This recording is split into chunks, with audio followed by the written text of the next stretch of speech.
Recently, my cousin and cousin-in-law have been thinking about relocating to our state because of recent job opportunities, and we've hosted them in the past when they visited. The first time they stayed with us, before my son was born, my nephew seemed to develop a strong attachment to my wife and always wanted to be near her. He drew a picture of a heart and picked some flowers from our yard and gave them to her before they left, saying he loved her. My wife thought this was sweet and gently handled his crush by telling him she would always love him as his aunt. But she was sure he would find another girl to fill his heart soon. He told her no, she was his girlfriend. This weekend, they were staying with us again, and my nephew again wanted to be near my wife every chance he got. His mom and dad noticed and told him that because my wife now had to care for our son, she couldn't pay attention to him as much as before. He got upset telling us that she was his girlfriend and had a meltdown, which caused my son to start crying. When my wife got up to take our son to another room to calm him down, my nephew got up to follow and his dad had to forcibly restrain him from following them. I stood up to block the hallway into the separate room just in case he got away from his dad. Once they calmed him down, they apologized for his behavior and said they would keep better tabs on him. Here's the part where I may be the asshole. I told my cousins I didn't feel comfortable with my nephew being so possessive of my wife, and I know for sure she didn't. Especially since he seemed to be so jealous of our son. I told them I couldn't allow their son in our home until he learned to control himself and understand that my wife was not his girlfriend. I apologized but asked them to get a hotel room for the rest of their stay and not to visit us again unless they left my nephew behind with people they could trust and knew would care for him, while they searched for jobs in our state. They didn't say anything but looked saddened and went to the guest room with their son to pack up their bags. I guess they must have told my extended family what happened because my paternal grandmother called me this afternoon, telling me that I should have been more understanding and that I was wrong to ask them to leave. Am I the asshole? Technically, my cousin is my second cousin. My dad is an only child, so the cousin I refer to in my post is the son of my own dad's first cousin. My paternal grandmother and his paternal grandfather were siblings. I'm not sure if this is correct, but his autistic son would technically be my third cousin. The reason I refer to him as my nephew is because he's the generation after mine in our family tree, and it's less of a mouthful to refer to him as cousin X removed. A lot of people have posted that it's not correct to refer to him as my nephew, but to be frank, I don't care. And my family's never followed this traditional genealogy nomenclature. Without being specific, in the western state I was born and grew up in, it's not uncommon to refer to even close, unrelated adults as uncles or aunts. I call him my nephew because my cousin and I were close, and I still hope to have a close relationship with him if at all possible. Though I don't know how after this situation. Some have asked if I was jealous of my nephew calling my wife his GF. The first time, I thought it was amusing and was surprised that he had any romantic notions towards anyone, let alone my wife. Remember, in my mind he's my nephew and I never thought of him as anything other than a large kid because of his developmental delays and normal, for him, childlike behavior. Regarding the situation that happened this weekend, I was only concerned for my wife and son's safety. I didn't know how he would react and followed my cousin's lead, but wasn't about to let him get near my wife and son once they left the room. I don't know what was said to my paternal grandmother, but I don't want to react in anger and want to talk to my cousin once we've both had time to process what happened and calmed down. Boyfriend and I have been together for 6 years, work our day jobs together, and also run a side business together. He's my best friend, and despite managing to get past and through a lot together, he hasn't proposed. His family is starting to pressure us to get married, but he said he hasn't decided yet. He has said that he wants to get married and have a ton of kids, so what he means is, he hasn't decided if he wants to marry me. My ego is a little hurt. What else does he need to know that he hasn't already learned in almost 7 years? Is indecision the same thing as a decision in this case? We both started therapy separately very recently to work through some trauma and cope with anxiety. I don't know if I should wait to see if he'll come to some kind of epiphany in therapy, or if I should leave and save the decision for him. I love him a lot, and for a long time I saw a future with him. But recently I'm starting to accept signs that he just doesn't love me as much as I love him. How do I know if he loves me or if he just doesn't want to be alone? We don't live together, we won't live together until we are married. He has stayed over for extended periods of time, so we're mostly familiar with each other's habits. We are from different cultures, but I still come from a traditional family, so we have a lot of the same values. I just consider myself to be more independent. I am very uncomfortable with the idea of an ultimatum. I don't like the idea of forcing someone to make a decision out of fear or because they're backed into a corner.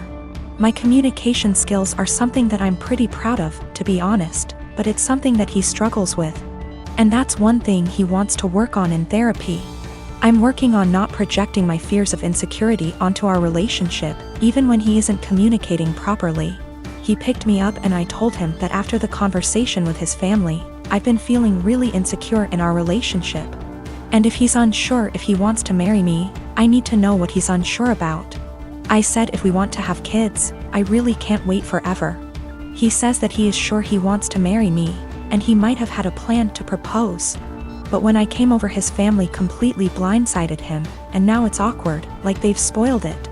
I told him maybe he needs to think about if what we have is what he wants. I just feel it shouldn't be this complicated. Maybe I'm just jaded and bitter at this point and nothing will make me happy. I do believe him. He wouldn't drag me along just for the fun of it. I love him, and our lives are so wrapped up, it's very hard to leave, even if I wanted to. I just wish I could read his mind. I wanted to talk to my therapist before I made any decisions. We both had appointments the following day, and in my session she asked me if I thought I was ready for marriage. I said of course. I've known I wanted to marry him since I asked him to move out with me. 2 years into the relationship and he turned me down. She responded by rephrasing the question. She said she isn't asking if I want to marry him, but rather, is the way I currently feel about myself. The way I handle my problems and my anxiety, and the way my boyfriend and I communicate. Is the way I feel in my relationship the way I want the rest of my life with this man to be? No way came out of my mouth way before I even processed it. Stressed was in my brain in big, bold, yellow letters. Right now I need to continue to work on my issues in therapy and learn what the best version of myself is like before I'm ready to commit to whatever future version of our lives together looks like. I've only been going for 2 months so far, and I've already seen a huge improvement in my ability to handle stress and my self-worth. I've had this crush on my coworker for a few months now, and it's really not good. We only see each other in passing, and he's only talked to me once about something work-related. Even though we don't talk, we do look at each other sometimes, so we notice each other's existence. He's very outgoing and friendly with other people on my team. He's also very attractive. I enjoy being around him, but I'm way too nervous to talk to him. Honestly, I basically just admire him from afar. I'm not interested in a relationship with anyone right now, partially because I need therapy to heal from past relationships first. So I'm definitely not trying to be together with him. I just like him. This wouldn't be so bad, except it's become unhealthy for me. Whenever he's around, I get so overwhelmed that it's difficult to concentrate on my work. Sometimes I have to walk away and take deep breaths to calm down. I just get so nervous and preoccupied with my thoughts. I realize this sounds ridiculous, it is. I also can't stop thinking about him. It seems like I spend the entire day looking forward to seeing him, then once he's gone I feel empty and sad. I recognize this is really unhealthy and potentially creepy. I work with some good friends and I genuinely enjoy their company. I also like my job a lot, so it's not that work is boring without him.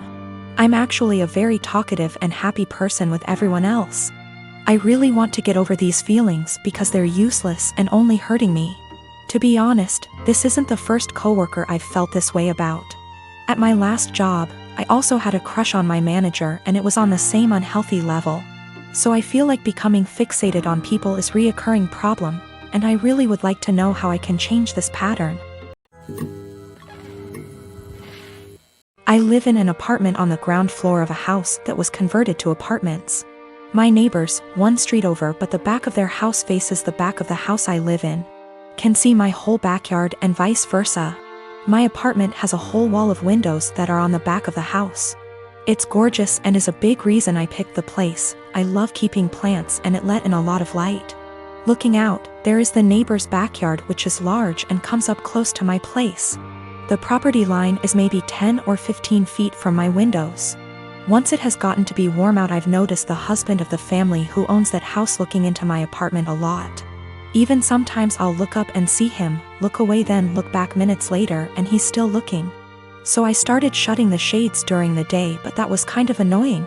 My place is a dark, cramped shoebox without the windows open. And I can't do that for too long because the plants were struggling without light, so I bought these window coverings that make windows into one-way mirrors. During the day when it is light out, my windows look just like mirrors now. From the inside it looks pretty much the same, the windows look tinted slightly darker, but that's it. From the outside you can't see in at all, it looks exactly like mirrors. The section of windows it's applied to is about 8 feet high and 20 feet wide. After a week of the window coverings being up, both of the parents from the neighbor's house came to my door and wanted to talk to me. The wife was complaining about the windows for a lot of reasons. 1. They were ugly too.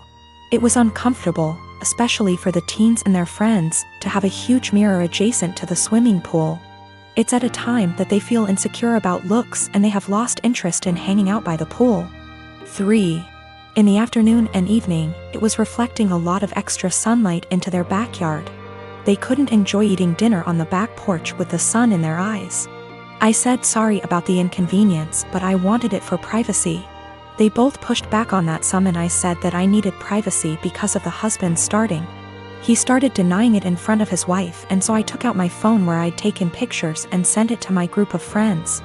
And showed her a couple pic tires of him gaping at my apartment and the texts from that time. He got mad and said he incidentally looked over, and the 8-foot by 20-foot mirror was a crazy overreaction. I said that I'd like to keep it, and that I was sorry, but frankly this was avoidable. I think they're both mad because they called my landlord, who brushed them off.